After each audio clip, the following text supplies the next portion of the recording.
to the whole ranch, everyone that lived out there, and you might pick up the phone, a landline phone. Y'all don't even know what I'm talking about right now. And you would pick it up, and it had a cord plugged into the wall. And you would pick it up, and you would hear Miss Jones or somebody on the phone and be like, "Oh, sorry, Miss Jones. Reese Henry, get off the phone. You can call your girlfriend later." You just hang it up, And if you were trying to have a little girlfriend, like in 6th grade, I don't know what, and you're trying to call Letty and Gonzalez and see what she was doing, you would just pick up the phone. "Oh, no, I can't call her. There's someone on the phone." And you get so frustrated. And to think that phones have come from that, and I was like 7 or 8, so it's not even a whole 50 years, to something that carries a computer inside of it, stronger than the computer that took up the entire floor of a U.S. destroyer, right, that would fire missiles. The computer in your phone is stronger that my dad used to sail on in the Navy in the 80s and 90s. That's wild to me that a phone has a computer stronger than warships of the 90s had for just firing missiles. Bonkers. Bonkers. But that's kind of what this weekend is about. It's like, well, there's all these things to reflect on and think about as the country turns 250 years old. And so there is no shortage of movie clips you could pull for this, right? As we're doing the Summer at the Movies vibe. But there's one, and it turns out it might be the shortest clip of the whole summer. There's one that I thought was especially poignant that I wanted to take a moment to show and for us to reflect on. It's any consolation, you have me convinced. I was thinking, what if we go public, plaster the story all over the internet? It's not like we have our reputations to worry about. Although, I don't think that's exactly going to scare Ian away. 180 years of searching, I'm 30 feet away. Of all the ideas of the King of the United States, there's a line here that's at the heart of all the others. When a long train of abuses and usurpations, pursuing invariably the same object, evinces a design to reduce them under absolute despotism, it is their right, it is their duty to throw off such government and provide new guards for their future security. People don't talk that way anymore. You? Huh. No idea what you said. It means if there's something wrong, those who have the ability to take action have the responsibility to take action.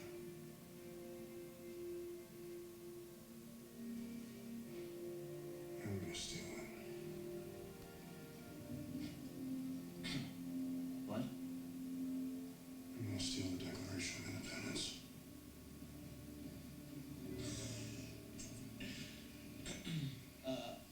Ben?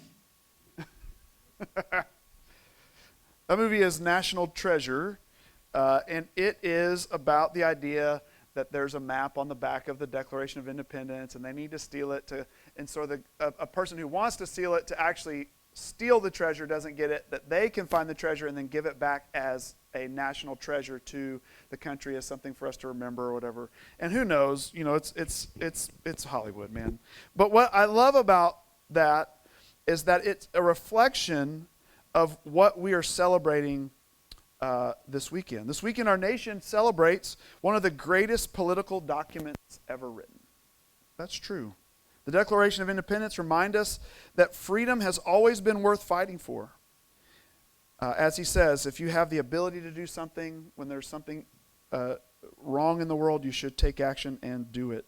But as important as political freedom is, Jesus spoke about a freedom that no government can give and no government can take away.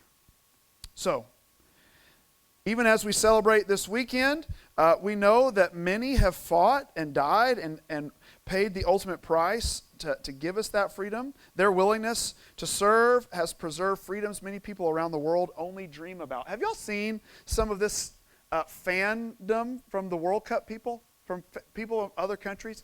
Like, it is a refreshing reminder of how good we have it to see just the awe some of these fans have coming in and seeing things like Buc-ee's, right?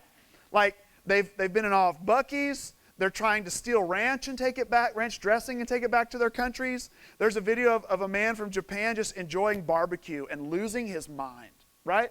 Things that I'm just like, barbecue is just a staple of life. It's like a rite in Texas, like barbecue is just something you have. And he is just utterly beside himself. Another man tapes himself just walking out at night. And he's just like, I can't believe I can just walk around at night and there's nobody messing with me. And it's like, well, you could pick a different place and you might be. Anyway, but good for you, it's just kind of inspiring to see all of the ways in which people from around the world reflect on, wow, this is great. People from England who are going through like a heat wave right now and don't have air conditioning are like, you mean to tell me you have air conditioning in everything and you run it at whatever temperature and well, not New York right now, but that's another story. We're not getting political today, don't worry. But while we celebrate freedom, and it's good to do so, Jesus invites us to a deeper question. Am I actually free? Am I actually free? Because you can live in the freest country on earth and still be imprisoned. You could be imprisoned by fear, guilt, addiction, anger, shame, unforgiveness. Jesus came offering a freedom that no constitution can provide you. And what's really fascinating is that our Constitution actually says this. That the freedoms you have are not from a piece of paper, but from a God who gives them. Now, here's something really cool, that Jesus' freedom is far more than political. Our verse today is John chapter 8, which says something really simple. John 8, verse 36. So if the Son sets you free, capital S-O-N, Son meaning Jesus. If the Son sets you free, you will be free indeed. That's a very poignant promise. John 8 wasn't spoken to prisoners. At this point of the context where we see this, the audience isn't a house full of people in jail. Jesus is talking to religious people. People who considered themselves free. Jesus told them they were slaves.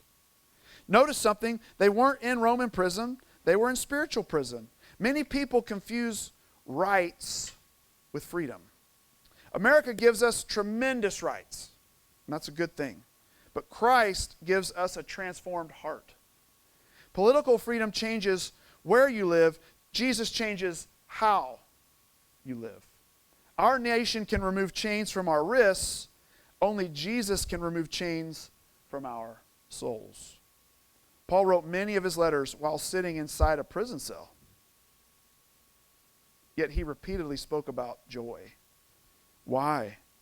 Because physical circumstances do not determine spiritual freedom. I want to say that again.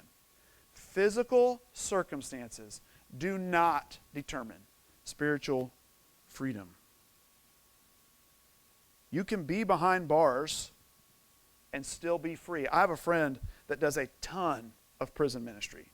I really need to join him someday and do it with him. And he speaks about this all the time, that some of the most enthusiastic and excited followers of Christ he meets in prison. That they have found Jesus maybe while they were there, right? It's transformed their life, and even though they're still in prison, they are spiritually free and full of joy and full of happiness and full of gladness in their freedom in Christ. So you can be behind bars and still be free. You can also live in a mansion and still be captive. I know many people entrapped by that. They have financial resources, but they do not have true joy or true freedom. That is because real freedom begins on the inside and is addressed to and directed at your soul. Many people today carry invisible chains. No one sees them. You're walking around people all day long covered in chains that you can't see.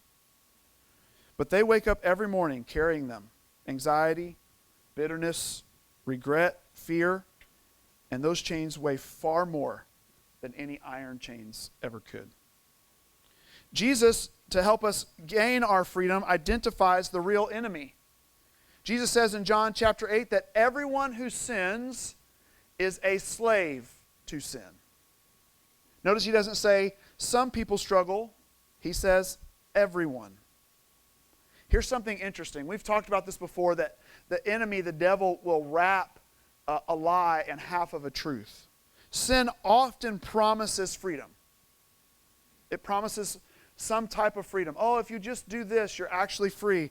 But what it actually delivers is slavery. It whispers things like, just once, then becomes, I can't stop. Sin advertises pleasure while hiding consequences. The enemy doesn't usually lock us in chains overnight. He wraps one link around us at a time. Right? That's why it's called the slippery slope, not the jagged cliff. You don't fall off all at once. Oh, fell into total sin and depravity and doing all the wrong things. It's one little piece at a time. One little piece at a time. One compromise, one lie, one habit, one resentment, one secret, until suddenly we're no longer choosing it, it's choosing us.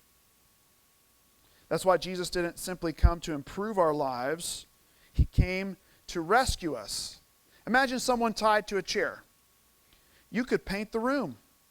You could buy them nicer furniture. You could turn on beautiful music, but until someone unties them, they are still trapped.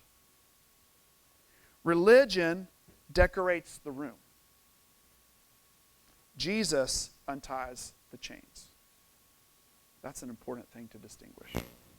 It's good to decorate the room, but it doesn't untie the chains. Only Jesus can do that. Only Jesus can make us truly free. And we have to know that the thing we need freedom from is sin. This brings us to the next point. Jesus offers freedom that lasts forever. This is good news, church. Jesus didn't merely come to forgive sins. He came to make people free. Notice his words. If the Son sets you free, freedom isn't something we manufacture. It's something we receive because Jesus lived without sin, died in our place, and rose again. He possesses authority over every chain. So shame doesn't have the final word.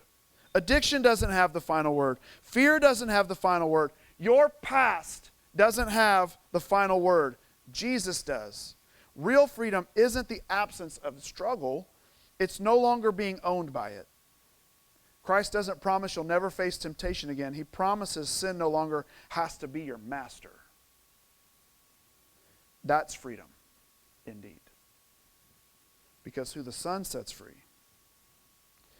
This Independence Day weekend, celebrate America. I know we did. We went to a parade yesterday, then we grilled hot dogs and hamburgers, we swam in a pool, and then we watched other people blow up fireworks. It doesn't get more America than that. Wave the flag. Enjoy the fireworks. Thank God for the blessings of this nation. But don't stop there. Ask yourself, am I truly free? Not politically, spiritually. Because eternity will not ask what country you lived in. I'm going to say that one more time. Eternity will not ask what country you lived in. It will ask whether you belonged to Christ. Jesus knew this.